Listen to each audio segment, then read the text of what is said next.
ముఖ్యంగా తెలంగాణలో రాష్ట్రంలో 42% రిజర్వేషన్స్ బీసీ ప్రజలకి కావాలనేటువంటి బీసీ ప్రజల గుండె ఘోష డిమాండ్ బయటకు వచ్చింది.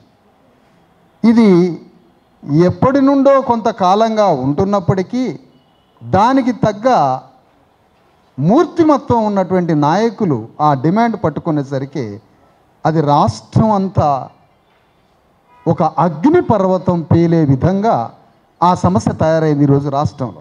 అది పేలబోతుంది, త్వరలో చూడండి మీరు. అది అగ్ని లావాలాగా మొత్తం తెలంగాణ అంతా ఈ సమస్య విస్తరించింది.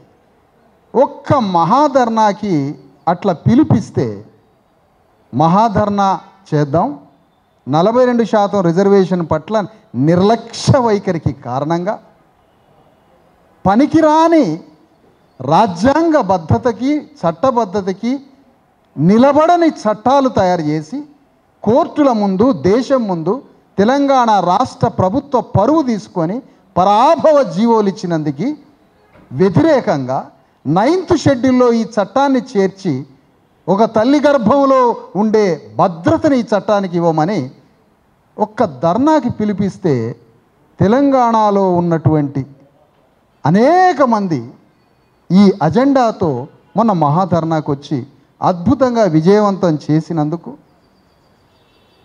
ఆ విజయవంతం చేసిన ప్రేరణతో రాబోయే రోజుల్లో 42% సాధించుకోవడం తెలంగాణలో ఉన్న 2.5 కోట్ల మంది బీసీలకి చిన్న విషయమే. అది ఎట్లాగో సాధిస్తాం. అంతిమ లక్ష్యం తెలంగాణ రాష్ట్రంలో రాజ్యాధికారాన్నే చేపట్టే ఒక మహత్తరమైనటువంటి ఒక మహాపోరాటం ఉంది.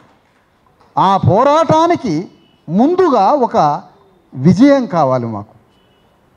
మాకు ఒక విజయం అయితే ఆ విజయం ఒక ప్రేరణని శక్తిని ఇవ్వడానికి 42% రిజర్వేషన్ల చట్టాన్ని 9వ షెడ్యూల్లో పెట్టే ఒక అతిపెద్ద పోరాటం రాష్ట్ర ప్రభుత్వాధినేత రేవంత్ రెడ్డి మీద ఆ బరువు బాధ్యతల్ని పెట్టి అతన్ని ఢిల్లీ మీద యుద్ధం చేయించడం, బీజేపీ పార్టీ కూడా ఎందుకు ఈ సమస్యని పరిష్కరించదో దాన్ని దోషిగా దేశం ముందు నిలబెట్టడం, ప్రతిపక్ష పార్టీ హోదాలో ఉన్న టీఆర్ఎస్ పార్టీ ఈ సమస్యని తాను మీద వేసుకొని ఎందుకు యుద్ధం చేయట్లే? అమ్మా చాలా జాగ్రత్తగా వినండి. తెలంగాణ రాష్ట్రం అనే డిమాండ్ పార్లమెంటు చట్టానికి సంబంధించింది. అది మరి పార్లమెంటులో సంబంధించిన చట్టమే కదా, పార్లమెంటులో చేసుకోవచ్చు అని అన్నారా మీరు? టీఆర్ఎస్ పార్టీ వాళ్ళు అనలే.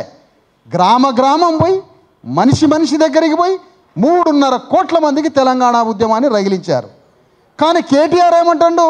పార్లమెంట్లో బిల్లు చేసుకోండి అంటాడు. అంటే నువ్వు మా సమస్యను పట్టుకొని 2.5 కోట్ల మందిలో ఈ సమస్యని, ఈ డిమాండ్ని, ఈ ఉద్యమాన్ని, ఈ పోరాటంలో మీరు పాల్గొనరా? పార్లమెంట్లో చూసుకోమని చెప్తాడా కేటీఆర్? మరి నీ తెలంగాణ ఉద్యమాన్ని కూడా నువ్వు పార్లమెంట్లో చూసుకొని ఇక్కడ ఉద్యమం చేయకుండా ఉండకపోయినావు. మరి నీ పార్లమెంట్లో నీ తెలంగాణ వెలమరాజ్యాన్ని, రెడ్డి రాజ్యాన్ని స్థాపించుకోవడానికేమో నువ్వు రాష్ట్రమంతా కలియ తిరిగి 3.5 కోట్ల మందిని తయారు చేస్తావు.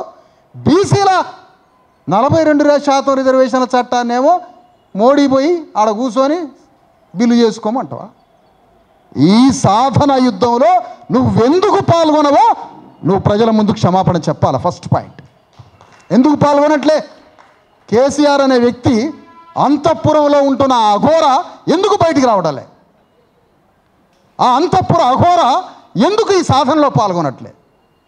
ఎందుకు ఈ పోరాటంలో పాల్గొనట్లే? నేను కేసీఆర్ని ఈ సందర్భంగా ఒక మాట అడుగుతున్నా. దయచేసి మిత్రులారా ఒక దృక్పథాన్ని అలవాటు చేసుకుందాం మనం.